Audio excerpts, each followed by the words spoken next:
ಕಾಫಿಯಲ್ಲಿ ಸಮಗ್ರ ಕೀಟ ರೋಗ ನಿರ್ವಹಣೆ. ಗೋಣಿಕೊಪ್ಪಲಿನಲ್ಲಿ ಕಾಫಿ ಬೋರ್ಡ್ ಯೋಜನೆಗಳ ಪರಿಚಯ ಕಾರ್ಯಾಗಾರ.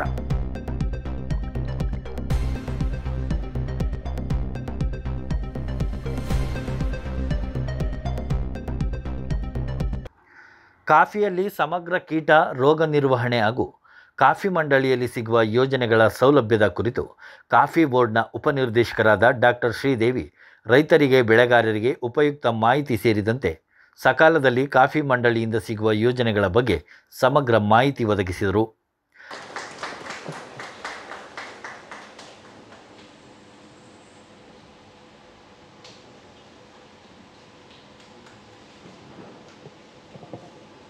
ಗೋಣಿಕೊಪ್ಪಲಿನ ದುರ್ಗಾಭೋಜಿ ಸಭಾಂಗಣದಲ್ಲಿ ಇದೇ ಮೊದಲ ಬಾರಿಗೆ ಕಾಫಿ ಬೆಳೆಗಾರರಿಗೆ ಹೆಚ್ಚಿನ ಅನುಕೂಲವಾಗುವ ನಿಟ್ಟಿನಲ್ಲಿ ಡಿಕ್ಸನ್ ಮಲ್ಟಿ ಟ್ರೇಡ್ ಹಾಗೂ ಲೂಯಿಸ್ ಡ್ರೇಪರ್ಸ್ ಕಂಪನಿಯ ಸಹಯೋಗದಲ್ಲಿ ಹಮ್ಮಿಕೊಳ್ಳಲಾಗಿದ್ದ ಕಾರ್ಯಾಗಾರದಲ್ಲಿ ಕಾಫಿಯಲ್ಲಿ ಸಮಗ್ರ ಕೀಟ ರೋಗ ನಿರ್ವಹಣೆಯ ಬಗ್ಗೆ ಸಮಗ್ರ ಮಾಹಿತಿ ಒದಗಿಸಿದರು.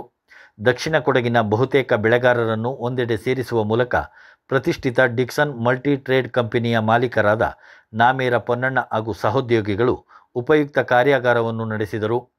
ಕಾರ್ಯಾಗಾರದಲ್ಲಿ ಕಾಫಿ ಬೋರ್ಡ್ನ ಉಪನಿರ್ದೇಶಕರಾದ ಡಾಕ್ಟರ್ ಶ್ರೀದೇವಿ ಮಾತನಾಡಿ, ಕೊಡಗಿನಲ್ಲಿ ಸುಮಾರು 1,20,000 ಹೆಕ್ಟೇರ್ ಕಾಫಿ ಬೆಳೆಯುತ್ತಿದ್ದೇವೆ. ಜಿಲ್ಲೆಯಲ್ಲಿ 43,000 ಬೆಳೆಗಾರರಿದ್ದು ಇವರೆಲ್ಲರ ಮಾಹಿತಿ ಕಾಫಿ ಬೋರ್ಡ್ನಲ್ಲಿ ಲಭ್ಯವಿದ್ದು ಸಕಾಲದಲ್ಲಿ ಕಾಫಿ ಮಂಡಳಿಯಲ್ಲಿ ಸಿಗುವ ಪ್ರಯೋಜನಗಳ ಬಗ್ಗೆ ಅಗತ್ಯ ಮಾಹಿತಿಯನ್ನು ಒದಗಿಸುವ ಪ್ರಯತ್ನ ಮಾಡುತ್ತಿದ್ದೇವೆ.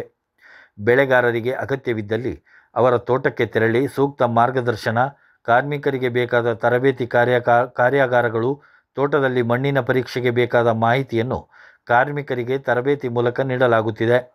ಅಲ್ಲದೆ ಆರ್ಥಿಕವಾಗಿ ಅಭಿವೃದ್ಧಿ ಕಂಡುಕೊಳ್ಳಲು ತರಬೇತಿಗಳನ್ನು ಒದಗಿಸಲಾಗುತ್ತದೆ. ಇವೆಲ್ಲವೂ ಕೂಡ ಕಾಫಿ ಮಂಡಳಿಯ ವಿಸ್ತರಣಾ ಘಟಕದಿಂದ ನುರಿತ ತಜ್ಞರು ನಿರಂತರವಾಗಿ ಕೆಲಸ ನಿರ್ವಹಿಸುತ್ತಿದ್ದಾರೆ. ಅಲ್ಲದೆ ಬೆಳೆಗಾರರ ಗುಂಪುಗಳನ್ನು ರಚಿಸುವ ಮೂಲಕ 2 ತಿಂಗಳಿಗೊಮ್ಮೆ ಇವರನ್ನು ಭೇಟಿ ಮಾಡುವ ಮೂಲಕ ಮಂಡಳಿಯಲ್ಲಿ ನಡೆಯುವ ಕಾರ್ಯಕ್ರಮದ ವಿವರ ತಿಳಿಸಲಾಗುತ್ತಿದೆ. ಕಾಫಿ ತೋಟದಲ್ಲಿ ಕಾಫಿ ಕೊಯ್ಲು ಸಂದರ್ಭ ಮಹಿಳೆಯರಿಗೆ ಹೆಚ್ಚಿನ ಕೆಲಸ ಲಭಿಸುತ್ತದೆ. ನಂತರ ಕೆಲಸ ಇಲ್ಲದ ಸಂದರ್ಭದಲ್ಲಿ ಇವರನ್ನು ಆರ್ಥಿಕವಾಗಿ ಸದೃಢಗೊಳಿಸುವ ನಿಟ್ಟಿನಲ್ಲಿ ಇವರಿಗೆ ಅಣಬೆ ಬೇಸಾಯ ಸೇರಿದಂತೆ ಇನ್ನಿತರ ಚಟುವಟಿಕೆ ನಡೆಸಲು ಪ್ರೋತ್ಸಾಹ ನೀಡಲಾಗುತ್ತದೆ. ಗೋಣಿಕೊಪ್ಪಲಿನ ಕೃಷಿ ವಿಜ್ಞಾನ ಕೇಂದ್ರದಲ್ಲಿ ಇಂತಹ ಕಾರ್ಯಾಗಾರವನ್ನು ನಿರಂತರವಾಗಿ ಹಮ್ಮಿಕೊಳ್ಳಲಾಗುತ್ತಿದೆ. ಉತ್ತಮ ಕಾಫಿ ತೋಟಗಳಿಗೆ ತೆರಳಿ ಅಧ್ಯಯನ ಶಿಬಿರದಲ್ಲಿ ಪಾಲ್ಗೊಳ್ಳುವ ಅವಕಾಶ ಮಾಡಿಕೊಡಲಾಗುತ್ತಿದೆ. ರೈತರಿಗೆ ಅಗತ್ಯವಿರುವ ಮಣ್ಣಿನ ಪರೀಕ್ಷೆ, ನೂತನ ಔಷಧಿ ತಯಾರಿಕೆ ಸೇರಿದಂತೆ ಇನ್ನಿತರ ವಿಷಯಗಳ ಬಗ್ಗೆ ವಿಸ್ತರಣಾ ಘಟಕದಲ್ಲಿ ಕರ್ತವ್ಯ ನಿರ್ವಹಿಸುತ್ತಿರುವ ವಿಜ್ಞಾನಿಗಳು ಮಾಹಿತಿ ಒದಗಿಸುವ ಮೂಲಕ ತೋಟಗಳಿಗೆ ತೆರಳಿ ಅವರಿಗೆ ಬೇಕಾದ ಸಲಹೆಗಳನ್ನು ನೀಡುತ್ತಾರೆ. ಗೋಣಿಕೊಪ್ಪಲಿನ ಕಾಫಿ ಬೋರ್ಡ್ನಲ್ಲಿ ಮಣ್ಣಿನ ಪರೀಕ್ಷೆ ಮಾಡಿಕೊಡಲಾಗುತ್ತಿದೆ. ಈ ಹಿಂದೆ ಮಣ್ಣಿನ ಪರೀಕ್ಷೆಗಾಗಿ ಚೆಟ್ಟಳ್ಳಿ ಭಾಗಕ್ಕೆ ತೆರಳಬೇಕಾಗಿತ್ತು. ಇದೀಗ ರೈತರು ಇಲ್ಲಿನ ಪ್ರಯೋಜನ ಪಡೆಯಬಹುದು. ರೈತರಿಗೆ ಸಕಾಲದಲ್ಲಿ ಸಬ್ಸಿಡಿ ಮೂಲಕ ಕಾಫಿ ಮಂಡಳಿಯಿಂದ ಹಲವು ಪ್ರಯೋಜನಗಳು ದೊರೆಯುತ್ತವೆ. ಇವುಗಳ ಸದುಪಯೋಗವನ್ನು ಅಗತ್ಯ ದಾಖಲಾತಿಗಳನ್ನು ನೀಡುವ ಮೂಲಕ ಬೆಳೆಗಾರರು ಪಡೆದುಕೊಳ್ಳಬೇಕು ಎಂದರು. ಈ ಒಂದು ಕಾರ್ಯಕ್ರಮ ಇಲ್ಲಿ ಅರೇಂಜ್ ಮಾಡಿದಾರೇನೋ, ಸೊ ಅದು ಒಂದು ಪೂರ್ತಿ ಆಗೋಕ್ಕೆ ಕಾಫಿ ಬೋರ್ಡಿಂದ ಏನೇನು ಯಾವ ರೀತಿಯಲ್ಲಿ ನಾವು ಸಪೋರ್ಟ್ ಮಾಡೋಕ್ಕಾಗುತ್ತೋ ಅದು ಖಂಡಿತ ಮಾಡ್ತೀವಿ. ಅವರು ಹೇಳಿರೋ ಉದ್ದೇಶದಲ್ಲಿ ನನಗೂ ಒಂದು 2 ಚೆನ್ನಾಗಿ ಅರ್ಥ ಆಗಿರೋದು ಏನಂದರೆ, ಒಂದು at the time of exporting ಟೈಮಲ್ಲಿ ಬೆರ್ರಿ ಬೋರರ್ ಹುಳ ಜಾಸ್ತಿ ಬಂದಿರುತ್ತೆ ನಿಮ್ಮಿಂದ ತೊಗೊಂಡು ಪ್ರೊಕ್ಯೂರ್ ಮಾಡಿರೋ ಕಾಫಿಗಳನ್ನು. ಸೊ ಅದಕ್ಕೂ ಒಂದು ಸೊಲ್ಯೂಷನ್ ಇವತ್ತು ಸಿಗಬೇಕು. ಅದಕ್ಕೂ ನಮ್ಮ ಡಾಕ್ಟರ್ ಮಂಜುನಾಥ್ ರೆಡ್ಡಿ ಅವರು, ಎಂಟಮಾಲಜಿಸ್ಟ್ ಅವರು ಬಂದಿದ್ದಾರೆ. ಅವರು ನಿಮ್ಗೆ ಅದ್ರ ಬಗ್ಗೆ ಹೇಳ್ತಾರೆ. ಅದೇ ಥರ ಈ ಕಂಪನಿಯಲ್ಲಿ ಜಾಯಿನ್ ಮಾಡಿ ಯಾರೆಲ್ಲ ಕಾಫಿ ಮಾಡ್ತಾ ಇದ್ದೀರೋ ಅವರಿಗೆಲ್ಲ ಸುಮಾರು ಜನಗೂ ಕಾಫಿ ಬೋರ್ಡಿಂದ ಯಾವ ಥರ ಸೌಲಭ್ಯಗಳು ಇದೇನು ಅರ್ಥ ಆಗಿಲ್ಲ ಅಂತ ಹೇಳ್ತಾ ಇದ್ರು. ಸೊ ಅದು ಅವ್ರಿಗೂ ಒಂದು ಅವೇರ್ನೆಸ್ ಕ್ರಿಯೇಟ್ ಮಾಡೋದಕ್ಕೋಸ್ಕರ ನಾವು ಇವತ್ತು ಬಂದಿದ್ದೀವಿ. ಸುಮಾರು ಜನಕ್ಕೆ ನನ್ನ ಬಗ್ಗೆ ಪರಿಚಯ ಇರುತ್ತೆ, ಆದ್ರೂ ಒಂದು ಸಣ್ಣ ಪರಿಚಯ ಗೊತ್ತಿಲ್ಲದವ್ರಿಗೂ ಹೇಳ್ತೀನಿ. ನನ್ನ ಹೆಸರು ಡಾಕ್ಟರ್ ಕೆ ಶ್ರೀದೇವಿ. ನಾನು ಇಲ್ಲಿ ಕಾಫಿ ಬೋರ್ಡ್ ಗೋಣಿಕೊಪ್ಪನಲ್ಲಿ ಉಪನಿರ್ದೇಶಕರ ವಿಸ್ತರಣೆಯಲ್ಲಿ ಇದ್ದೀನಿ. ನಾನು ಇಲ್ಲಿ ಬಂದು ಒಂದು 2.5 ವರ್ಷ ಆಯಿತು. ನನ್ನದು ನೇಟಿವ್ ತಮಿಳ್ನಾಡು. ನಾನು ಇಲ್ಲಿ ಬರುವಾಗ ಸೀನಿಯರ್ ಲೈಸನ್ ಆಫೀಸರ್ ಪೋಸ್ಟಿಂಗ್ ಇಲ್ಲಿ ಬಂದು ಆಮೇಲೆ 1.25 ವರ್ಷ ಆಗಿದ್ಮೇಲೆ ಪ್ರಮೋಷನಲ್ಲಿ ಡೆಪ್ಯೂಟಿ ಡೈರೆಕ್ಟರ್ ಆಗಿದ್ದೀನಿ. ನಮ್ಮ ಜುರಿಡಿಕ್ಷನ್ ಏರಿಯಾ ನೋಡಿದರೆ ಈ ಕೊಡಗಲ್ಲಿ 1,20,000 ತನಕ ನಾವು ಹೆಕ್ಟೇರಲ್ಲಿ ಕಾಫಿ ಬೆಳೀತಾ ಇರುವಾಗ 43,000 ಬೆಳೆಗಾರರಿಗೂ ಕಾಫಿ ಬೋರ್ಡ್ ಅಡ್ರೆಸ್ ಮಾಡ್ತಾ ಇದ್ದೀವಿ, ಇಡೀ ಕೊಡಗು ಕಾಫಿ ಬೋರ್ಡು. ಆ ಕೊಡಗುನಲ್ಲಿ ಕಾಫಿ ಬೋರ್ಡ್ ನೋಡಿದರೆ ನಿಮಗೂ ಎಲ್ಲರಿಗೂ ಪರಿಚಯ ಇರುತ್ತೆ. ಅದನ್ನೇ ಒಂದು ಸಣ್ಣ ಇಂಟ್ರಡಕ್ಷನ್ ಹೇಳ್ತೀನಿ. ನಾವು ನಾರ್ತ್ ಕೊಡಗು ಸೌತ್ ಕೊಡಗನ್ನು ಭಾಗ ನಾವು ವಿಸ್ತರಣೆಯಲ್ಲಿ ಡಿಫ್ರೆನ್ಷಿಯೇಷನ್ ಇದೆ. ಅದೇನಂದರೆ ಮಡಿಕೇರಿ, ಸೋಮವಾರಪೇಟೆ, ಕುಶಾಲನಗರ್ ಈ 3 ತಾಲೂಕು ನಾರ್ತ್ ಕೊಡಗಿನಲ್ಲಿ ಇರೋ ಡೆಪ್ಯೂಟಿ ಡೈರೆಕ್ಟರ್ ಕಂಟ್ರೋಲಲ್ಲಿ ಬರುತ್ತೆ. ಹಾಗೆ ಪೊನ್ನಂಪೇಟೆ ತಾಲೂಕು ಮತ್ತು ವಿರಾಜಪೇಟೆ ತಾಲೂಕು ನಮ್ಮ ಸೌತ್ ಕೊಡಗು ಭಾಗ ಬರುತ್ತೆ. ನಾವು ಈ ನಾರ್ತ್ ಕೊಡಗು ಡೆಪ್ಯೂಟಿ ಡೈರೆಕ್ಟರ್ನೂ ಆಗಲಿ ಸೌತ್ ಕೊಡಗು ಡೆಪ್ಯೂಟಿ ಡೈರೆಕ್ಟರ್ನೂ ಆಗಲಿ ನಾವು ಮಾಡೋದು ಏನಂದರೆ ಪೂರ್ತಿ ಎಕ್ಸ್ಟೆನ್ಷನ್ ಆ್ಯಂಡ್ ಡೆವಲಪ್ಮೆಂಟಲ್ ಆ್ಯಕ್ಟಿವಿಟೀಸ್ನ ಹೇಳೋದು. ಅದರಲ್ಲಿ ನಮ್ಮ ಭಾಗ ಏನಂದರೆ ಪ್ಲಾಂಟರ್ಸ್ಗೆ ಯಾವ ಥರ ಏನಾದರೂ ಒಂದು ಸಮಸ್ಯೆ ಇದೆ ಅಂತ ಹೇಳುವಾಗ ಒಂದು ಅಡ್ವೈಸರಿ ಕೊಡೋದಾಗಲಿ, ಮತ್ತು ಅಲ್ಲಿ ಇರೋ ಕಾರ್ಮಿಕರಿಗೂ ಏನಾದರೂ ಒಂದು ವಿಷಯದಲ್ಲಿ ಅವ್ರಿಗೂ ಟ್ರೈನಿಂಗ್ ಕೊಡಬೇಕು. ಈಗ ಒಂದು ಎಕ್ಸಾಂಪಲ್ ಹೇಳಬೇಕಂದ್ರೆ ಸಾಯಿಲ್ ಸ್ಯಾಂಪ್ಲಿಂಗ್ ಮಾಡೋಣ ಇದ್ದೀರಾ ಅಂದರೆ ಸಾಯಿಲ್ ಸ್ಯಾಂಪ್ಲಿಂಗ್ ಯಾವ ಥರ ಮಾಡಬೇಕಂದ್ರೆ ನಾವು ಒಂದು ಡೆಮಾನ್ಸ್ಟ್ರೇಷನ್ ಆಗಿ ಅರೇಂಜ್ ಮಾಡಿ ಅವ್ರಿಗೊಂದು ಹೇಳ್ಕೊಡ್ತೀವಿ. ಇಲ್ಲ ಅವ್ರಿಗೂ ಒಂದು ಬುಷ್ ಮ್ಯಾನೇಜ್ಮೆಂಟ್ ಪ್ರಾಕ್ಟೀಸಲ್ಲಿ ಸರಿಯಾಗಿ ಗೊತ್ತಾಗಿಲ್ಲ ಅಂದರೆ ನಾವು ನಮ್ಮ ಟೀಮಾಗಿ ಒಂದು ಸೈಂಟಿಸ್ಟ್ ವಿಸಿಟ್ ಮಾಡಿ ಅಲ್ಲಿರೋ ಕಾರ್ಮಿಕರಿಗೆಲ್ಲ ಕೆಪಾಸಿಟಿ ಬಿಲ್ಡಿಂಗ್ ಟ್ರೈನಿಂಗ್ ಪ್ರೋಗ್ರಾಮ್ನ ಹೇಳೋದು. ಒಂದು ಸ್ಕಿಲ್ಡ್ ವರ್ಕ್ ಆಗಿ ಏನೇನೆಲ್ಲ ಮಾಡ್ತೀವೋ ಕಾಫಿಯಲ್ಲಿ ಅದೆಲ್ಲ ಮಾಡಿಕೊಡೋಕ್ಕೆ ನಾವು ಅವ್ರಿಗೂ ಹೇಳ್ಕೊಡೋದು ಒಂದು ತರಬೇತಿ ಕಾರ್ಯಕ್ರಮ ಎಲ್ಲ ಮಾಡ್ತಾ ಇರ್ತೀವಿ. ಇದೆಲ್ಲ ನಾವು ನಮ್ಮ ಎಕ್ಸ್ಟೆನ್ಷನಿಂದ ಮಾಡೋದು. ಇದು ಬಿಟ್ಟು ಇನ್ನು ಫಾರ್ಮರ್ಸ್ ಫೀಲ್ಡ್ ಸ್ಕೂಲ್ ಹೇಳ್ತೀವಿ. ಒಂದು 10 ಜನಗೂ ಒಂದು ಪ್ಲಾಂಟರ್ಸ್ಗೂ ಸೆಲೆಕ್ಟ್ ಮಾಡಿ ಅವ್ರಿಗೂ 2 ಮಂತ್ಗೆ ಒಂದು ಸತಿ ಭೇಟಿಯಾಗಿ ಅವ್ರಿಗೂ ಬೇಕಾಗಿರೋದು ಆ 2 ತಿಂಗಳಿಗೆ ನಾವು ಏನೆಲ್ಲ ಕಾರ್ಯಕ್ರಮ ಕಾಫಿ ಬೋರ್ಡಲ್ಲಿ ಮಾಡಬೇಕೋ ಅದು ಆ ಫಾರ್ಮರ್ಸ್ ಫೀಲ್ಡ್ ಸ್ಕೂಲಲ್ಲಿ ನಮ್ಮ ಎಕ್ಸ್ಟೆನ್ಷನ್ ಆಫೀಸರ್ಗಳು ಹೇಳ್ಕೊಡ್ತಾ ಇರ್ತಾರೆ. ಏನಂದರೆ ಕಾಫಿಯಲ್ಲಿ ಇಡೀ ವರ್ಷಕ್ಕೆ ನೀವು ಮಾಡಬೇಕಾಗಿರೋ ವಿಷಯಗಳು ನಾವು ಒಂದೇ ಸೆಷನಲ್ಲಿ ಹೇಳಿದರೆ ನಿಮಗೂ ನೆನಪಿರೋಕ್ಕಾಗಲ್ಲ. ಹಾಗಾಗಿ ಒಂದು 2 ತಿಂಗಳಿಗೆ ನಾವು ಏನು ಮಾಡಬೇಕೋ ಕಾಫಿ ತೋಟದಲ್ಲಿ ಅದು ಮಾತ್ರ ನಾವು ಆ ಒಂದು ಸೆಷನಲ್ಲಿ ಹೇಳ್ಕೊಡ್ತಾ ಇರ್ತೀವಿ. ಇದು ಬಿಟ್ಟು ಬೇರೆ ಎಲ್ಲ ಮಾಡೋದೇನೆಂದರೆ vocational training program for women ಹೇಳ್ತೀವಿ. ಅದೇನೆಂದರೆ ಕಾಫಿ ತೋಟದಲ್ಲಿ ಒಂದು 70% ಮೇಲೇ ನಾವು ವಿಮೆನ್ ಎಂಪ್ಲಾಯ್ಮೆಂಟ್ ಬಂದೇ ಬರುತ್ತೆ. ಸೊ ಅವರು ಪಿಕ್ಕಿಂಗ್ ಸೀಸನ್ ಆಗಲಿ ಇಲ್ಲ ಬೇರೆ ಸೀಸನಲ್ಲಿ ಮಾತ್ರ ಜಾಸ್ತಿ ಕೆಲಸ ಇರುತ್ತೆ. ಅದು ಬಿಟ್ಟು ಬಾಕಿ ಟೈಮಲ್ಲಿ ಅವ್ರು ಖಾಲಿಗ ಇರೋದಕ್ಕಿಂತ ಅವ್ರಿಗೂ ಒಂದು ಆಂಟ್ರಪ್ರನರ್ಶಿಪ್ ಆ್ಯಕ್ಟಿವಿಟೀಸ್ ಆಗಿ ಹೇಳ್ಕೊಟ್ಟಿದ್ರೆ ಅವ್ರಿಗೆ ಉಪಯೋಗ ಆಗುತ್ತೆ, ಒಂದು ಇನ್ಕಮ್ ಜನ್ರೇಷನ್ಗೆ ಆಗುತ್ತೆ ಅಂತ ಹೇಳಿ ಅವ್ರಿಗೂ ಕೃಷಿ ವಿಜ್ಞಾನ ಕೇಂದ್ರ ಗೋಣಿಕೊಪ್ಪ ದ್ವಾರವಾಗಿ ಅವ್ರಿಗೊಂದು ಈ ಅಣಬೆ ಕೃಷಿ ಮಾಡೋದಾಗಲಿ ಇಲ್ಲ ಒಂದು ವೆರ್ಮಿ ಕಂಪೋಸ್ಟ್ ಪ್ರಿಪರೇಷನ್ ಆಗೋದಾಗಲಿ ಇಲ್ಲ ಸಾಕಾದರೂ ಹಣ್ಣು ಕ್ರಾಪ್ಸ್ ನಮ್ಗೆ ಅವೈಲೇಬಲ್ ಇದೆ ಅಲ್ಲಲ್ಲಿ ಅದರಿಂದ ಒಂದು ಜಾಮ್, ಜೆಲ್ಲಿ, ಸ್ಕ್ವಾಸು, ಪಿಕ್ಕಲ್ಸು ಆ ಥರ ಏನಾದರೂ ಅವರು ಮನೆಯಲ್ಲಿ ಖಾಲಿಗ ಇರುವಾಗ ಮಾಡ್ಬೋದು, ಅದರಿಂದ ಒಂದು ಇನ್ಕಮ್ ದುಡಿಬೋದು ಅಂತ ಹೇಳಿ ಆ ಥರ ಕಾರ್ಯಕ್ರಮವನ್ನು ವ್ಯವಸ್ಥೆ ಮಾಡಿಕೊಡ್ತೀವಿ. ಇದು ಬಿಟ್ಟು ಈಗ ನಾವು ದಿನ ನೋಡ್ತಾ ಇರೋ ಕಾಫಿಯಿಂದ ನಾವು ಏನು ಕಲಿಯೋಕ್ಕಾಗುತ್ತೋ ಅದು ಕಮ್ಮಿನೇ ಇರುತ್ತೆ. ಸೊ ನಮ್ಮ ಥರ ಬೇರೆ ಬೆಳೆಗಾರರು ಬೇರೆ ಕಡೆ ಯಾವ ಮಾಡ್ತಾ ಇದ್ದಾರೋ ಅವ್ರ ಕಡೆ ನಾವು ಹೋಗಿ ನೋಡ್ಬೋದು ಅಂದರೆ ಒಂದು ಸ್ಟಡಿ ಟೂರ್ ಪ್ರೋಗ್ರಾಮ್ ಥರ ಮಾಡಿ ಬೇರೆ ಭಾಗವನ್ನು ಕರ್ಕೊಂಡು ಹೋಗಿ ತೋರಿಸ್ತಾ ಇದ್ದೀವಿ. ಇದೆಲ್ಲ ಎಕ್ಸ್ಟೆನ್ಷನ್ ಸೈಡಿಂದ ನಾವು ಮಾಡ್ತಾ ಇರೋದು. ಮತ್ತು ಡೆವಲಪ್ಮೆಂಟಲ್ ಸಬ್ಸಿಡಿ ಬಗ್ಗೆ ನಾನು ಹೇಳುವಾಗ ನಾನು ಪ್ರೆಸೆಂಟೇಷನ್ ಜೊತೆ ಹೇಳ್ತೀನಿ. ನಾವು ಇಬ್ಬರು north Kodagu south Kodagu deputy director ಮಾತ್ರ ಇಲ್ಲ, ನಮ್ಮ CRSS ಚೆಟ್ಟಲ್ಲಿ ನೀವು ಕೇಳಿರ್ತೀರ. ಅಲ್ಲಿ ಫುಲ್ಲು ಅವ್ರ ಕೆಲಸ ಏನಂದರೆ ಸುಮಾರು ಸೈಂಟಿಸ್ಟ್ಗಳಿದ್ದಾರೆ. ಆ ಸೈಂಟಿಸ್ಟ್ಗಳು ನಮ್ಮ ಪ್ರಾಬ್ಲಮ್ಸ್ ಏನು ಎಕ್ಸ್ಟೆನ್ಷನಿಂದ ನಾವು ಹೇಳ್ತಾ ಇರ್ತೀವೋ ಅದಕ್ಕೂ ಯಾವ ಥರ ಔಷಧಿ ಕಂಡುಹಿಡಿಯೋದು ಇಲ್ಲ ಒಂದು ಸಾಯಿಲ್ ಸ್ಯಾಂಪಲಿಂಗ್ ಅನಾಲಿಸಿಸ್ ಮಾಡೋದು ಆಗಲಿ ಇಲ್ಲ ಅವ್ರಿಗೂ ಬೇಕಾಗಿರೋ ರೆಕಮೆಂಡೇಶನ್ ಕೊಡೋದಾಗಲಿ ಆ ಥರ ಸೈಂಟಿಸ್ಟ್ ಅವ್ರ ಸೈಡಿಂದ ಏನೆಲ್ಲ ಸೌಲಭ್ಯಗಳು ಪ್ಲಾಂಟರ್ಸ್ ಮಾಡ್ಬೋದು ಅದು ಮಾಡ್ತಾ ಇದ್ದಾರೆ ರಿಸರ್ಚ್ ಸೈಡಿಂದ. ಇದು ಕಾಮನ್ ಆಗಿ ನಡೀತಾ ಇರೋದು ನಮ್ಮ ಕೊಡಗಲ್ಲಿ ಒಂದು ಜನರಲ್ ಇಂಟ್ರಡಕ್ಷನು. ಈಗ ರೀಸೆಂಟಾಗಿ ನಾವು ಒಂದು 2 ವರ್ಷವಾಗಿ ನಮ್ಮ ಕಾಫಿ ಬೋರ್ಡ್ ಗೋಣಿಕೊಪ್ಪನಲ್ಲೇ ಸಾಯಿಲ್ ಟೆಸ್ಟಿಂಗ್ ಲ್ಯಾಬಾರೆಟ್ರಿನ ಸ್ಟಾರ್ಟ್ ಮಾಡಿದ್ದೀವಿ. ಅದೇನು ಯಾಕಂದರೆ ಮುಂಚೆ ಎಲ್ಲರೂ ಸಾಯಿಲ್ ಟೆಸ್ಟಿಂಗ್ ಅಂದರೆ ಚೆಟ್ಟಲ್ಲಿಗೆ ಮಾತ್ರ ಹೋಗ್ತಾ ಇದ್ದೀವಿ. ಆವಾಗ ಎಲ್ಲ ಬೆಳೆಗಾರರಿಗೂ ಟೈಮಿಗೆ ರಿಪೋರ್ಟ್ ಎಲ್ಲ ಸಿಗ್ತಾ ಇಲ್ಲ ಅನ್ನೋ ಒಂದು ಸಮಸ್ಯೆ ಇತ್ತು. ಹಾಗಾಗಿ 2 ವರ್ಷದ ಮುಂದೆ ನಾವೇ ಇಲ್ಲಿ ಒಂದು ಸಾಯಿಲ್ ಟೆಸ್ಟಿಂಗ್ ಲ್ಯಾಬಾರೆಟ್ರಿ ಮಾಡಿರೋದಕ್ಕಿಂತ ಪೊನ್ನಂಪೇಟೆ ತಾಲೂಕು ಮತ್ತು ವಿರಾಜಪೇಟೆ ತಾಲೂಕು ಬೆಳೆಗಾರರಿಗೂ ತುಂಬ ಅನುಕೂಲ ಆಯಿತು. ಅವರು ನೀವು ಇಲ್ಲೇ ಬಂದು ಸಾಯಿಲ್ ಟೆಸ್ಟಿಂಗ್ ಮಾಡ್ಕೋಬೋದು. ನೋಡಿದರೆ 98% ನಾನು ಹೇಳ್ಬೋದು 98% ಫುಲ್ಲು ರೊಬಸ್ಟಾ ಟ್ರ್ಯಾಕ್ಟ್ ಆಗಿರೋದು. ಒಂದು 2% ಮಾತ್ರ ಸಿದ್ದಾಪುರ ಭಾಗದಲ್ಲಿ ಆಗಲಿ ಟಾಟಾ ಕಾಫಿ ಆಗಲಿ ನಮ್ಮ ಟೋಟಲ್ ಏರಿಯಾನಲ್ಲಿ ಅರಾಬಿಕಾ ಇರೋದು. ಸೊ ಈ ಸೌತ್ ಕೊಡಗು ಇಷ್ಟು ಪ್ರಿಡಾಮಿನೆಂಟ್ಲಿ ರೊಬಸ್ಟಾ ಇರೋ ಜಾಗದಲ್ಲಿ ನಾವು ಬೇಕಾಗಿರೋದು ಇಂಪಾರ್ಟೆಂಟ್ ಟೆಕ್ನಾಲಜಿ ಏನಂದರೆ ಕ್ಲೋನಲ್ ಪ್ರಾಪಗೇಷನ್. ಅದಕ್ಕೋಸ್ಕರ ನಾವು ಒಂದು ಕ್ಲೋನಲ್ ನರ್ಸರಿ ಒಂದು 12 ಲಕ್ಷದಲ್ಲಿ ಒಂದು ಪಾಲಿ ಹೌಸ್ ರೆಡಿ ಮಾಡಿ ಅಲ್ಲಿ ನಾವು ತುಂಬ ಬೆಳೆಗಾರರಿಗೂ 2 ರೀತಿಯಲ್ಲಿ ಹೆಲ್ಪ್ ಮಾಡ್ತಾ ಇದ್ದೀವಿ. ಒಂದು ನೀವು ಆಲ್ರೆಡಿ ಅಡ್ವಾನ್ಸ್ ಬುಕ್ಕಿಂಗ್ ನಮ್ಮ ಹತ್ರ ಮಾಡಿರೋರಿಗೂ ನಾವೇ ಸಸಿಗಳು ರೆಡಿ ಮಾಡಿ ನಮಗೂ ಕ್ಲೋನ್ಸ್ ಕೊಡ್ತಾ ಇದ್ದೀವಿ ಒಂದು ಕಡೆ. ಇನ್ನೊಂದು ಇಲ್ಲ ನಾನೇ ನಮ್ಮ ತೋಟದಲ್ಲಿ ಮಾಡಿಸ್ಕೊಳ್ತೀನಿ ಅಂತ ಹೇಳಿದರೆ ನಮ್ಮ ಸೈಂಟಿಸ್ಟು ಅವ್ರಿಗೂ ಬೇಕಾಗಿರೋ ತರಬೇತಿ ನಿಮ್ಮ ತೋಟದಲ್ಲಿ ಬಂದ್ರೂ ಮಾಡ್ತಾರೆ, ಇಲ್ಲ ನಮ್ಮ ತೋಟದಲ್ಲಿ ನೀವು ಬಂದ್ರೇನೋ ಹೇಳ್ಕೊಡ್ತಾರೆ.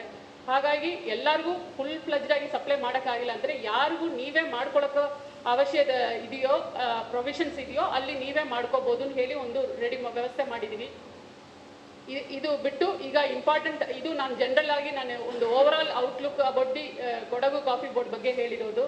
ಇದು ಬಿಟ್ಟು ನಾವು ಇಂಪಾರ್ಟೆಂಟ್ ಆಗಿ ಮಾಡೋದು ಸೀಡ್ ಕಾಫಿ ಬುಕ್ಕಿಂಗ್. ಬೀಜ ಬುಕ್ಕಿಂಗ್ ಯಾವಾಗಲೂ ನಿಮ್ಗೆ ಎಲ್ಲರಿಗೂ ಗೊತ್ತಿರುತ್ತೆ, ಸೆಪ್ಟೆಂಬರ್ ಅಕ್ಟೋಬರಲ್ಲಿ ಮಾಮೂಲಾಗಿ ಅನೌನ್ಸ್ಮೆಂಟ್ ಬರುತ್ತೆ. ಬಂದ ತಕ್ಷಣ ನೀವು ಕಾಫಿ ಬೋರ್ಡ್ ಎಕ್ಸ್ಟೆನ್ಷನ್ ಡಿಪಾರ್ಟ್ಮೆಂಟ್ ಜೊತೆ ಗೊತ್ತಿರೋರಿಗೆ ಹೇಳಿ ಬುಕ್ಕಿಂಗ್ ಮಾಡಿಕೊಂಡ್ರೆ ನಿಮಗೂ ಜಾನ್ವರಿ ಫೆಬ್ರವರಿಯಲ್ಲಿ ಆಲ್ರೆಡಿ ನಾವು ಬುಕ್ಕಿಂಗ್ ಮಾಡಿರೋರಿಗೆ ಮಾತ್ರ ಕೊಡೋದು. ಸೊ ಆ ಇಂಡೆಂಟ್ ಕೊಟ್ಟಿರೋ ಬೆಳೆಗಾರರಿಗೂ ಅವ್ರಿಗೂ ಜಾನ್ವರಿ ಫೆಬ್ರವರಿಯಲ್ಲಿ ಬೀಜ ತಲುಪೋತರ. ಅಂದರೆ ನೀವು ಬಾಕಿ ಯಾವ ಕ್ರಾಪ್ಗೂ ಬೇರೆ ಕಡೆಯಿಂದ ಬೀಜ ತೊಗೊಳ್ಬೋದು. ಲೈಕ್ ನೀವು ಹಾರ್ಟಿಕಲ್ಚರ್ ಕ್ರಾಪ್ಸಿಗೂ ಆಗಲಿ ಇಲ್ಲ ಒಂದು ಯಾವುದು ಅಂತರೂ ಮಾಮೂಲಾಗಿ ಶಾಪಲ್ಲೇ ಸಿಗುತ್ತೆ. ಬಟ್ ಈ ಸರ್ಟಿಫೈಡ್ ಸೀಡ್ ಕಾಫಿನ ಹೇಳೋದು ನಮ್ಮ ಕಾಫಿ ಬೋರ್ಡಿಂದ ಮಾತ್ರ ನಾವೇ ಪ್ರೊಡ್ಯೂಸ್ ಮಾಡಿ ನಾವು ಐಡೆಂಟಿಫೈಡ್ ಏರಿಯಾನಲ್ಲಿ ಮಾತ್ರ ಮಾರ್ಕ್ ಮಾಡಿರೋ ಪ್ಲಾಂಟರ್ಸಿಂದ ಕೊಡೋದು. ಸೊ ಹಾಗಾಗಿ ಒಂದು ಜೆನ್ಯೂನಿಟಿ ಆಫ್ ದ ಸೀಡ್ಸ್ ಇರುತ್ತೆ. ಆ ಥರ ಬೀಜ ಕಾಫಿನೂ ನಿಮಗೂ ಸಪ್ಲೈ ಮಾಡೋದಕ್ಕೂ ವಿಸ್ತರಣೆಯಲ್ಲಿ ಪ್ರೊವಿಷನ್ ಇದೆ. ಈಗ ಎಲ್ಲರಿಗೂ ರೀಸೆಂಟಾಗಿ ನಿಮ್ಗೆ ಗೊತ್ತಿರುತ್ತೆ, 5ನೇ ತಾರೀಕು ಆಗಸ್ಟ್ ತನಕ ನಮ್ಗೆ ಸುಮಾರು ಬೆಳೆಗಾರರು ಬಂದು ಅಪ್ರೋಚ್ ಮಾಡಿ ಡೆವಲಪ್ಮೆಂಟ್ ಸಬ್ಸಿಡಿ ಸ್ಕೀಮ್ ಬಗ್ಗೆ ಕೇಳ್ತಾ ಇದ್ರು. ಅಷ್ಟು ತನಕ ನಾವು ಇನ್ನೂ ಬಂದಿಲ್ಲ ಅಂತ ಹೇಳೋಕ್ಕೆ ನಮಗೆ ಬೇಜಾರಾಯಿತು. At last ministry has approved and given financial sanction for the subsidy of the coffee board on by 5th August ನಮ್ಗೆ ಅನೌನ್ಸ್ಮೆಂಟ್ ಬಂತೆ. ಅದ್ರ ಬಗ್ಗೆ ಒಂದು ಸಣ್ಣ ಪ್ರೆಸೆಂಟೇಷನ್ ಮಾಡ್ತೀನಿ. ನಿಮ್ಗೆ ಏನಾದರೂ ಡೌಟ್ಸ್ ಇದ್ದರೆ ಎಂಡಲ್ಲಿ ಕೇಳ್ಕೊಳ್ಳಿ. ಈಗನೇ ಹೇಳೋದು ಮೀನ್ಸ್ ಆನ್ಸರ್ ಕೊಡೋ ಥರ ಇದ್ದರೆ ಈಗನೇ ಹೇಳ್ತೀನಿ. ಇಲ್ಲ ನಿಮಗೂ ಪೂರ್ತಿ ಮಾಹಿತಿ ಸಿಗಬೇಕಂದ್ರೆ ನೀವು ಕಾಫಿ ಬೋರ್ಡ್ ಆಫೀಸಿಗೂ 60 ಬಂದು ಕೇಳ್ಕೊಳ್ಕೋಬೋದು. I think I may go ahead with the presentation. Multi trade private limited ಹಾಗೆ ಲೂಯಿಸ್ ಡ್ರೈಫಸ್ ಕಂಪನಿ ಸಹಭಾಗಿತ್ವದಲ್ಲಿ ಈ ಕಾರ್ಯಕ್ರಮ ನಡೆಸ್ತಾ ಇದ್ದೀವಿ. ಹಾಗಾಗಿ ಡಿಕ್ಸನ್ ಮಲ್ಟಿ ಟ್ರೇಡ್ ಕಂಪನಿಯ ಮಾಲೀಕರಾದಂತಹ ಪೊನ್ನಣ್ಣ ಸರ್ ಹಾಗೆ ಮ್ಯಾನೇಜರ್ ಜಮ್ಶಿ ಅವರಿಗೂ ಕೂಡ ತುಂಬ ಹೃದಯದ ಧನ್ಯವಾದಗಳು. ಈ ಕಾರ್ಯಕ್ರಮದ ಮೂಲ ಉದ್ದೇಶ ಬಂದು ನಾವು ಕಳೆದ ವರ್ಷ Dixon multi trade private limited ಅವರ ಜೊತೆ ರೈನ್ ಫಾರೆಸ್ಟ್ ಅಲಿಯನ್ಸ್ ಅಂತ ಹೇಳಿದ ಒಂದು ಸಸ್ಟೈನಬಿಲಿಟಿ ಪ್ರೋಗ್ರಾಮ್, ಅಂದರೆ ಕಾಫಿಯಲ್ಲಿ ಸುಸ್ಥಿರ ಕಾಫಿ ಬೆಳೆಯೋದ್ರ ಬಗ್ಗೆ ಒಂದು ಪ್ರೋಗ್ರಾಮ್ನ ಶುರು ಮಾಡಿದ್ವಿ. ಸೊ ಈಗ ಆಲ್ರೆಡಿ 1 ವರ್ಷ ಬಂದಿದೆ. ಲಾಸ್ಟ್ ಇಯರ್ ಆಡಿಟ್ ಮಾಡಿದ್ವಿ, ಮತ್ತೆ ಅರೌಂಡ್ 85 ಪ್ಲಾಂಟರ್ಸ್ ಇದ್ರು ಆ ಗ್ರೂಪಲ್ಲಿ. ಸೊ ಮತ್ತೆ ಲಾಸ್ಟ್ ಇಯರ್ಸ್ ಆದಂಥ ಪ್ರಾಬ್ಲಮ್ಸ್ಗಳ ಬಗ್ಗೆ ನಾವು ಅವ್ರ ಜೊತೆ ಅವಾಗವಾಗ ಡಿಸ್ಕಸ್ ಮಾಡ್ತಾ ಇದ್ವಿ. ಅವರು ಕೂಡ ಹೇಳ್ತಾ ಇದ್ರು ಒಂದು ಟ್ರೈನಿಂಗ್ ಪ್ರೋಗ್ರಾಮ್ ಮಾಡಿದ್ರೆ ಒಳ್ಳೇದು. ಕಳೆದ ವರ್ಷ ಕಾಫಿ ಬೆರಿ ಬೋರರ್ ಇನ್ಫೆಸ್ಟೇಷನ್ ಜಾಸ್ತಿ ಇದೆ, ಮತ್ತೆ ರೈತರಿಗೆ ನಮ್ಮ ಗ್ರೂಪಲ್ಲಿರೋ ಪ್ಲಾಂಟರ್ಸ್ಗೆ ಕಾಫಿ ಬೋರ್ಡಲ್ಲಿರೋ ಸ್ಕೀಮ್ಸ್ಗಳ ಬಗ್ಗೆ ಕೂಡ ತಿಳುವಳಿಕೆ ನಾವು ಕೊಟ್ಟರೆ ನಮ್ಮ ಕಡೆಯಿಂದ ಏನಾದರೂ ಸಹಾಯ ಆಗೋ ಥರ ಇದ್ದರೆ ಒಂದು ಪ್ರೋಗ್ರಾಮ್ ಮಾಡೋಣ, ನೀವು ಕೈ ಜೋಡಿಸಿ ಅಂತ ಕೇಳ್ತಾ ಇದ್ರು. ಆ ಕಾರಣಕ್ಕೆ ಇವತ್ತು ನಾವು ಇಲ್ಲಿ ಈ ಪ್ರೋಗ್ರಾಮ್ನ ಆರ್ಗನೈಸ್ ಮಾಡ್ತಾ ಇದ್ದೀವಿ. ಹಾಗೆ ನಾವು ಈ ಕಾರ್ಯಕ್ರಮವನ್ನು ನಾನು ನಮ್ಮ LDC ಲೂಯಿಸ್ ಡ್ರೈಫಸ್ ಕಂಪನಿಯ ಒಂದು ಸಣ್ಣದಾಗಿ ಒಂದು ಪರಿಚಯ ಮಾಡಿಕೊಡ್ತಾ ಶುರು ಮಾಡ್ತೇನೆ. ಲೂಯಿಸ್ ಡ್ರೈಫಸ್ ಕಂಪನಿ LDC ಇದು ಒಂದು multinational company, Europe based company. ನೆದರ್ಲ್ಯಾಂಡಲ್ಲಿ ಇದು ಹೆಡ್ ಕ್ವಾರ್ಟರ್ಸ್ ಇದೆ. ಇದು ಅರೌಂಡ್ 170 ಇಯರ್ಸ್ ಓಲ್ಡ್ ಕಂಪನಿ. 1851ನಲ್ಲಿ ಶುರುವಾದಂಥ ಕಂಪನಿ. ಮತ್ತೆ ಬೆಳೀತಾ ಇವತ್ತು 100ಕ್ಕೂ ಹೆಚ್ಚು ಕಂಟ್ರಿಗಳಲ್ಲಿ ಕಂಪನಿ ಕೆಲಸ ಮಾಡ್ತಾ ಇದೆ. ಹಾಗೆ ನಮ್ಮ ಇಂಡಿಯಾದಲ್ಲಿ, ನಮ್ಮ ಭಾರತ ದೇಶದಲ್ಲಿ ನೋಡೋದಾದ್ರೆ ಲೂಯಿಸ್ ಡ್ರೈಫಸ್ ಕಂಪನಿ ಒಟ್ಟು 11 ರಾಜ್ಯಗಳಲ್ಲಿ ಕೆಲಸ ಮಾಡ್ತಾ ಇದ್ದೀವಿ. 11 ಸ್ಟೇಟ್ಸ್, ಒಟ್ಟು 15 ಲೊಕೇಶನ್ಸ್ ಅಲ್ಲಿ ಕಂಪನಿ ವರ್ಕ್ ಮಾಡ್ತಾ ಇದೆ. ಕಾಫಿ ಒಂದು ಭಾಗ, ಕಾಫಿ ಇಸ್ 1 ಪ್ಲಾಟ್ಫಾರ್ಮ್. ಅದೇ ಥರ 10 ಪ್ಲಾಟ್ಫಾರ್ಮ್ ಇದೆ ನಮ್ಮ LDC ಕಂಪನಿಯಲ್ಲಿ. ಶುಗರ್ ಇರ್ಬೋದು, ರೈಸ್ ಇರ್ಬೋದು, ಹಾಗೆ pulses, various pulses, serials, oil seeds, cotton, ಹಾಗೆ ಕಾಫಿ ಕೂಡ ಒಂದು. ಸೊ ಕಾಫಿಯಲ್ಲಿ ನಾವು ಕಾಫಿ ಎಲ್ಲೆಲ್ಲಿ ಬೆಳಿತೀವಿ ಆ ಎಲ್ಲ ಭಾಗದಲ್ಲೂ ಕೂಡ ಕಂಪನಿ ವರ್ಕ್ ಮಾಡ್ತಾ ಇದೆ. ಸೊ ಕಾಫಿಯಲ್ಲಿ ನಾವು ಮೇನ್ಲಿ ಕೊಡಗು, ಚಿಕ್ಕಮಗಳೂರು, ಹಾಸನ್, ಹಾಗೆ ವಯನಾಡು ಮತ್ತು ತಮಿಳುನಾಡಿನ ಪಳನಿ ಹಿಲ್ಸ್ ಆ ರೀಜನಲ್ಲೂ ಕೂಡ ಕಾಫಿ ರೀಜನಲ್ಲಿ ಇದ್ದೀವಿ. ಸೊ ನಮ್ಮ LDC ಬಂದು mainly trading company, trading and processing company. ಅದ್ರ ಜೊತೆಗೆ 2000 ಇಸ್ವಿ ಆದಮೇಲೆ ಈ ಸಸ್ಟೈನಬಲ್ ಅಗ್ರಿಕಲ್ಚರ್ದು ಇಂಪಾರ್ಟೆನ್ಸ್ನ ತಿಳ್ಕೊಂಡು, ಸಸ್ಟೈನಬಲ್ ಅಗ್ರಿಕಲ್ಚರ್ ಬಗ್ಗೆ ಅದರ ಪ್ರಾಮುಖ್ಯತೆ ತಿಳ್ಕೊಂಡ ನಂತರ ಸಸ್ಟೈನಬಲ್ ಅಗ್ರಿಕಲ್ಚರ್ಗೆ ಕಂಪನಿ ತುಂಬ ಇನ್ವೆಸ್ಟ್ ಮಾಡ್ತಾ ಇದೆ. ಅದನ್ನ ತುಂಬ ಪ್ರಯಾರಿಟಿ ಟಾಪಿಕ್ ಆಗಿ ತಗೊಂಡಿದ್ದಾರೆ ಕಂಪನಿ. ಸೊ ಹಾಗಾಗಿ ನಮ್ಮಲ್ಲಿ ರೈನ್ ಫಾರೆಸ್ಟ್ ಅಲಿಯನ್ಸ್ ಅನ್ನೋ ಒಂದು ಸರ್ಟಿಫಿಕೇಶನ್ ಅನ್ನು ತಗೊಂಡಿದ್ದಾರೆ. ಅದನ್ನು ಡಿಕ್ಸನ್ ಮಲ್ಟಿ ಟ್ರೇಡ್ ಜೊತೆ ಮಾಡ್ತಾ ಇದ್ದೀವಿ. ಅದೇ ರೀತಿ ಬೇರೆ ಸೈಡ್ ಬೇರೆ ಸಪ್ಲೈಯರ್ಸ್ ನಾವು ಕಾಫಿ ಪ್ಲಾಂಟರ್ಸ್ಗೆ ಕನೆಕ್ಟ್ ಆಗಿ ಅಲ್ಲಿ ಇದೇ ರೀತಿ ಟ್ರೈನಿಂಗ್ ಪ್ರೋಗ್ರಾಮ್ಗಳು, ಹಾಗೆ ಅವರಿಗೆ ನಮ್ಮ ಫೀಲ್ಡ್ ಟೆಕ್ನಿಷಿಯನ್ಸ್ ಇಲ್ಲಿ ಪೃಥ್ವಿನ್ ಇದ್ದಾರೆ, ಅದೇ ರೀತಿ ಬೇರೆ ಕಡೆ ಬೇರೆ ಫೀಲ್ಡ್ ಟೆಕ್ನಿಷಿಯನ್ಸ್ ಇದ್ದಾರೆ. ಅವರು ಪ್ರತಿ ಪ್ಲಾಂಟರ್ಸ್ ನಮ್ಮ ಮನೆ ಬಾಗಿಲಿಗೆ ಹೋಗಿ ಅವರಿಗೆ ಸಸ್ಟೈನಬಲ್ ಅಗ್ರಿಕಲ್ಚರಿಗೆ ಸ್ವಲ್ಪ ಅವ್ರು ಯಾವ ರೀತಿ ಹೆಲ್ಪ್ ಮಾಡ್ಬೋದು ಅನ್ನೋದು ಮಾಡ್ತಾ ಇದ್ದಾರೆ. ಈಗ ಸದ್ಯಕ್ಕೆ ಬೇಸಿಕ್ ಡೇಟಾ ಕಲೆಕ್ಷನ್ ಇರ್ಬೋದು, ಆಡಿಟ್ ರಿಲೇಟೆಡ್ ವರ್ಕ್ ನಡೀತಾ ಇದೆ. ಬಟ್ ಇದು ತುಂಬ ಲಾಂಗ್ ಟರ್ಮ್ ಇರೋದ್ರಿಂದ ಲಾಂಗ್ ಟರ್ಮ್ ಗೋಲ್ ಒಂದಿಗೆ ಕೆಲಸ ಮಾಡ್ತಿದ್ದೀವಿ. ಇನ್ನು ಹೋಗ್ತಾ ಹೋಗ್ತಾ ಬೇರೆ ಬೇರೆ ಪ್ರಾಜೆಕ್ಟ್ಸ್ ಬರುತ್ತೆ. ಸೊ ಅದು ಒಂದು ಕಂಪನಿ ಬಗ್ಗೆ ಒಂದು ಕಿರಿಸ್ ಪರಿಚಯ, ಹಾಗೆ ಸಸ್ಟೈನಬಿಲಿಟಿ ಬಗ್ಗೆ ಒಂದು ಸಣ್ಣದಾಗಿ ಹೇಳಿದ್ದು. ಇದು ರೈನ್ ಫಾರೆಸ್ಟ್ ಅಲಿಯನ್ಸ್ ನಾವು ಕಳೆದ 2-3 ವರ್ಷದಿಂದ ಮಾಡ್ತಾ ಇದ್ದೀವಿ. ಡಿಕ್ಸನ್ ಜೊತೆ ಲಾಸ್ಟ್ ಇಯರ್ ಇಂದ ಶುರು ಮಾಡಿದ್ದೀವಿ. ಹಾಗೆ ಈ ವರ್ಷ ನಮ್ಮ ಡಿಕ್ಸನ್ ಮಲ್ಟಿ ಟ್ರೇಡಲ್ಲೇ ನಾವು ಇನ್ನು ಹೆಚ್ಚಿನ ಪ್ಲಾಂಟರ್ಸ್ನ ಮೀಟ್ ಮಾಡಲಿಕ್ಕಾಗಿ ಈ ವರ್ಷ ಎಕ್ಸ್ಟೆನ್ಷನ್ ಕೂಡ ಮಾಡಿದ್ದೀವಿ. ಆಲ್ಮೋಸ್ಟ್ 100 ಪ್ಲಾಂಟರ್ಸ್ ಎಕ್ಸ್ಟ್ರಾ ಆ್ಯಡ್ ಆಗ್ತಾ ಇದ್ದಾರೆ ಈ ವರ್ಷ. ನಮ್ಮ ಗೋಣಿಕೊಪ್ಪ ಸುತ್ತಮುತ್ತಲಿನ ರೈತರನ್ನ ನಾವು ಕಾಫಿ ಪ್ಲಾಂಟರ್ಸ್ನ ಆ್ಯಡ್ ಮಾಡ್ತಾ ಇದ್ದೀವಿ. ಸೊ ಇದು ಸಸ್ಟೈನಬಿಲಿಟಿ ಬಗ್ಗೆ. ನೆಕ್ಸ್ಟ್ ಸೊ ಇದು ನಾವು ಸಸ್ಟೈನಬಿಲಿಟಿ ಡಿಪಾರ್ಟ್ಮೆಂಟಲ್ಲಿ ಒಂದು 4 ಮೇನ್ ಪಿಲ್ಲರ್ಸ್ ಅಂತ ಇದೆ. ಸೊ ಒಂದು ರೆಸ್ಪಾನ್ಸಿಬಲ್ ಸೋರ್ಸಿಂಗ್, ಇನ್ನೊಂದು stronger coffee initiative, sustainable operation ಅದರಲ್ಲಿ ನಾವು ತರ್ತಾ ಇದ್ದೀವಿ. ಅದೇ ರೀತಿ ನಾವು ನಮ್ಮ ಫ್ಯಾಕ್ಟ್ರಿ ಎಲ್ಲೆಲ್ಲಿದೆ ಆ ಎಲ್ಲ ಕಡೆನೂ ಕೂಡ ನಾವು ಎನ್ವಿರಾನ್ಮೆಂಟಲಿಗೆ ಪರಿಸರಕ್ಕೆ ಅನುಕೂಲವಾದಂಥ ವಾತಾವರಣ ಸೃಷ್ಟಿಸಲಿಕ್ಕಾಗಿ ಅದಕ್ಕೆ ಬೇಕಾದಂತಹ ಕಾರ್ಯಕ್ರಮಗಳನ್ನ ನಾವು ಮಾಡ್ತಾ ಇದ್ದೇವೆ. ಹಾಗೆ ಮತ್ತೆ ಸೆಕ್ಟೋರಲ್ ಪಾರ್ಟ್ನರ್ಶಿಪ್ ಅಂದರೆ ಗ್ಲೋಬಲ್ ಕಾಫಿ ಪ್ಲಾಟ್ಫಾರ್ಮ್ಸ್ ಯಾವುದೇ ಕಂಪನಿಗಳಿದೆ ಅವರೊಂದಿಗೆ ನಮ್ಮ ಪಾರ್ಟ್ನರ್ಶಿಪ್ ಇರ್ತದೆ ಇದರಲ್ಲಿ. ಕಾರ್ಯಾಗಾರದಲ್ಲಿ ಕಾಫಿ ಮಂಡಳಿಯ ಚೆಟ್ಟಳ್ಳಿ ವಿಭಾಗದ ಸಸ್ಯ ಸಂರಕ್ಷಣೆ ವಿಜ್ಞಾನಿ ಡಾಕ್ಟರ್ ಮಂಜುನಾಥ್ ರೆಡ್ಡಿ, ತೋಟಗಾರಿಕಾ ತಜ್ಞರಾದ ಡಾಕ್ಟರ್ ನಾಗರಾಜ್ ಬೆಳೆಗಾರರಿಗೆ ಅಗತ್ಯ ಮಾಹಿತಿಗಳನ್ನು ಒದಗಿಸಿದರು. LDC ಕಂಪನಿಯ ಸುಸ್ಥಿರತೆ ಸಂಯೋಜಕರಾದ ವಿ ಅಜಯ್ ಪ್ರಾಸ್ತಾವಿಕವಾಗಿ ಮಾತನಾಡಿದರು. ಪೃಥ್ವಿನ್ ಸ್ವಾಗತಿಸಿ ವಂದಿಸಿದರು. ಕಾರ್ಯಾಗಾರದಲ್ಲಿ ಡಿಕ್ಸನ್ ಮಲ್ಟಿ ಟ್ರೇಡ್ನ ಮಾಲೀಕ ನಾಮೇರ ಪೊನ್ನಣ್ಣ, ವ್ಯವಸ್ಥಾಪಕ ಜೆಮ್ಸಿ ಸೇರಿದಂತೆ ದಕ್ಷಿಣ ಕೊಡಗಿನ ವಿವಿಧ ಭಾಗದ ಬೆಳೆಗಾರರು ಹೆಚ್ಚಿನ ಸಂಖ್ಯೆಯಲ್ಲಿ ಪಾಲ್ಗೊಂಡಿದ್ದರು.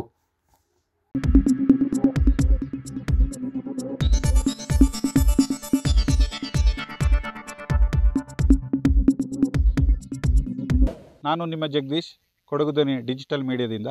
ನಮ್ಮ ಚಾನಲನ್ನು ಸಬ್ಸ್ಕ್ರೈಬ್ ಮಾಡಿ, ಲೈಕ್ ಮಾಡಿ, ಶೇರ್ ಮಾಡಿ.